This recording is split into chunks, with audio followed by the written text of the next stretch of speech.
I know this brightness is not ideal, but you should have your own copy of your work to look off of. So I'm going to go through the problems on the practice midterm. Number 1, 2, and 3 are all exponent rule problems. Number 1 is a division problem. When we have division problems, that's when we subtract the exponents. And since it's a division problem, we're also just going to divide the coefficients. Now, one rule that you need to remember with exponents is if there is a negative exponent, it can't stay where it is. We have to make it happy. So I always make everything happy first. I think it makes things a little bit easier. So for number 1, the p that's on top has an exponent of -4, which means it's not happy. So I'm going to move that to the bottom before I do anything else. All right, so now I have a division problem, 16 divided by 4. Those are coefficients, not exponents. So we divide them, not subtract them. And 16 divided by 4 is 4 over 1, or 4. So you can put a 4 over 1, or you can just leave a 4 on top, either way. Now my q's, I have q to the 3rd on top and q to the 6th on bottom. What that would look like is q times q times q on top, and q times q times q times q times q times q on bottom. And so if you're actually to write this all out and then divide, what we're left with, 3 q's cancel out, and we're left with q times q times q on bottom, or q to the 3rd in the denominator. And then with our p's, they are not split between the numerator and denominator anymore because we went ahead and made everything happy first. And so we have p squared right here, so that's p times p. We have p to the 4th also in the denominator, so p times p times p times p. So total, we have p to the 6th in the denominator. So our final answer, we're left with 4 in the numerator and q to the 3rd, p to the 6th in the denominator. I know that's hard to see. For number 2, here's another exponent rule. If you have a power to a power, that's what it's called. If you have an exponent on the outside of parentheses, we multiply that exponent by all the exponents on the inside of the parentheses. In this case, there's just one base, z, and so we're only multiplying it to one exponent, -2. So that becomes z to the -8. Now remember, we don't leave things with a negative exponent. We have to make it happy. So since z to the -8, or since z is unhappy with the -8 exponent, we're going to move it to the bottom and make that 8 a positive 8 exponent. So our answer would be 1 over z to the 8th power. Number 3, we're mixing a couple ideas in number 3. First of all, it's a multiplication problem. When we have a multiplication problem with exponent rules, we still multiply the coefficients because it's multiplication, but with our exponents, we add the exponents together. So 4 and -2, those are your coefficients. So since it's a multiplication problem, we just multiply them. 4 times -2 is -8.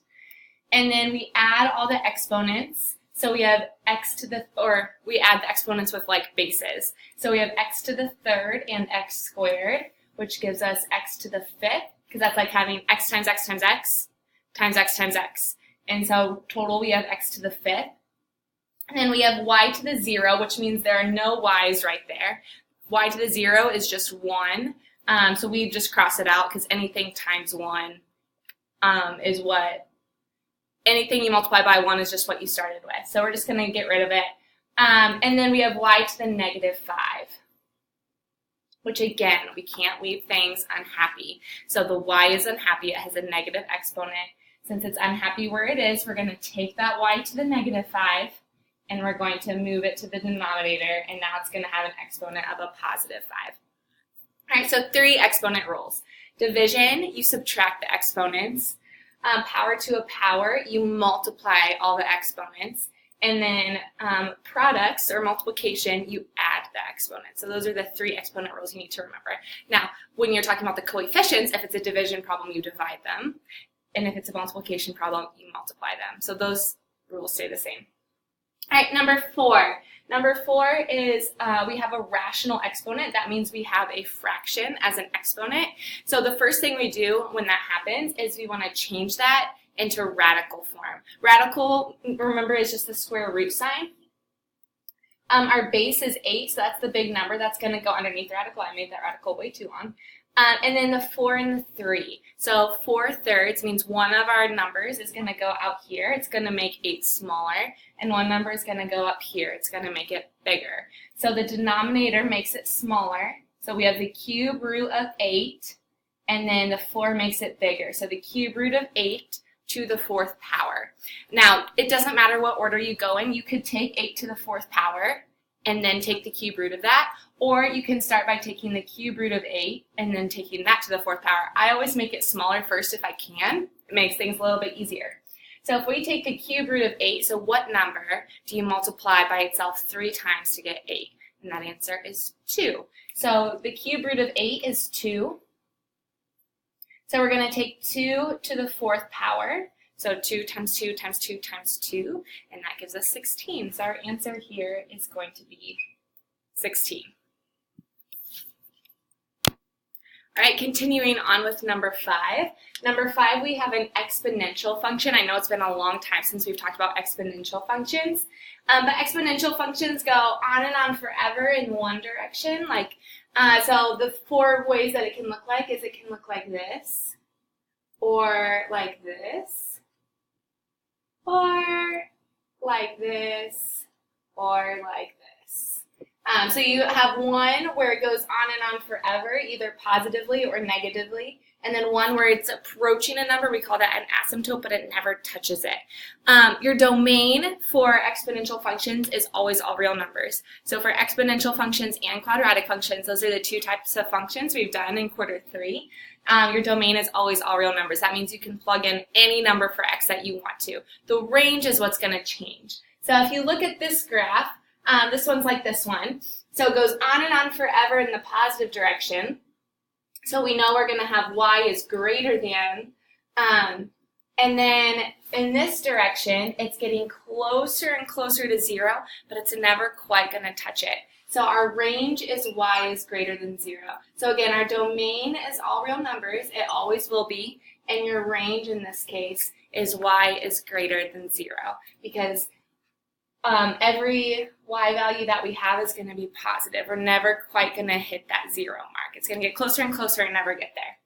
All right, number 6 is an exponential equation. And remember to solve these. If it says x is 2, that just means you're going to take that 2 and you're going to plug it in right there for x. So this becomes negative 2 times 3 squared. Now, order of operations is key. You've got to remember to take exponents before you multiply. So we really have to take 3 squared, which is 9, and then take that times negative 2. So our answer here will be negative 18. All right, continuing on. Number 7 is another exponential one, an exponential equation, but what we have to do is kind of think backwards. We have to think about what kind of exponent will give us 1/16. So remember from our exponent rules, if you have a negative exponent, that's when we get a negative, or not, negative exponents do not give you negative numbers. Negative exponents turn your answer into fractions.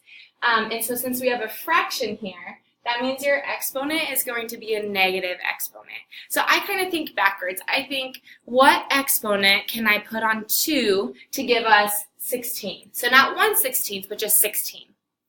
So we have 2 times 2 is 4, times 2 is 8, times 2 is 16. So 2 to the 4th power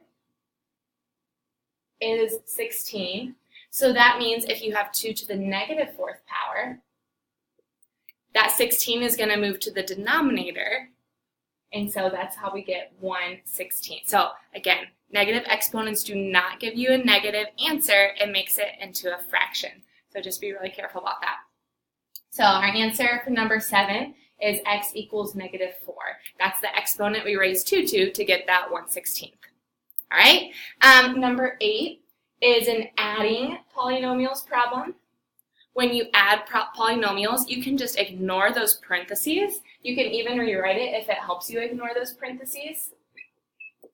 And all we are going to do is combine like terms. When we combine like terms, we do not add the exponents. we keep the exponents as they are. Remember, we add the exponents if we're multiplying polynomials. But in this case, we're adding them. We're just combining like terms. So like terms mean they have to have the same variable and they have to have the same exponent. So 4x squared, the only other x squared that we have is right here, and that's just a 1x squared because it doesn't have a coefficient. So if I take 4x squared plus 1x squared, I get 5x squared. Right? Then we're going to combine our x's. So we have a negative 2x and a negative 5x. So when we combine negative 2 and negative 5, we get a negative 7x. Notice I'm not adding the exponents. It stays the same. And then lastly, we combine our constants. Our negative 1 and our positive 7 are going to give us a positive 6. So we're done at this point. We've simplified it enough. We cannot combine these terms together because x squared and x are not like terms. They don't have the same exponent, and 6 doesn't have an x at all, so we can't combine what's left. Right? Number 9. Number 9 is a lot like number 8, except there's a subtraction sign there. And if you remember, when we subtract polynomials, we actually distribute that negative sign to all the set in the second set of parentheses. So I rewrite it to make it a little bit easier. So 3x squared plus 8x minus 6. And then if I'm distributing this negative sign, we get a negative 5x squared. This negative x turns into a positive x, and this positive 3 turns into a negative 3. So we didn't change anything before the minus sign. It's kind of like saying plus negative 1 times that set of parentheses. So we're distributing that negative 1. And now we're just going to combine like terms exactly how we did on 8. So it's just one extra step, distributing that minus sign, and now we combine like terms. So we have a 3x squared and a negative 5x squared, which gives us a negative 2x squared. We have an 8x and an x, which gives us 9x. And our two constants are negative 6 and negative 3, which give us negative 9. All right, last one we're going to put on this video is number 10. Number 10 is a multiplication problem. If you're multiplying, remember every term in this first set of parentheses, we're going to multiply by every term in the second set of parentheses. So we're going to take that 4x, and we're going to multiply it by 2x, and we're going to multiply it by 1. And then we're going to take that negative 5, and we're going to multiply it by 2x, and we're going to multiply it by 1. So total, we're going to be multiplying 4 things. It's going to be like 4 multiplication problems in one. We also called this FOIL. So 4x times 2x, when you multiply 4x and 2x, you're multiplying the 4 times the 2, which is 8, and then the x times the x, which is x squared. All right, next, we're going to take 4x times 1. So 4 times 1 is 4, and there's also an x, so just 4x. All right, now we're going to distribute the negative 5. So negative 5 times 2x, negative 5 times 2 is negative 10. And this one had an x. And then lastly, negative 5 times 1, that's just negative 5. So I have 4 terms because I multiplied a binomial times a binomial. And that gave me 4 terms. Now I'm going to combine these middle terms together because they're like terms. They both have an x. And so 4x minus 10x is negative 6x. So our final answer is going to be 8x squared minus 6x minus 5. And we can't combine anything else from there, so that's it.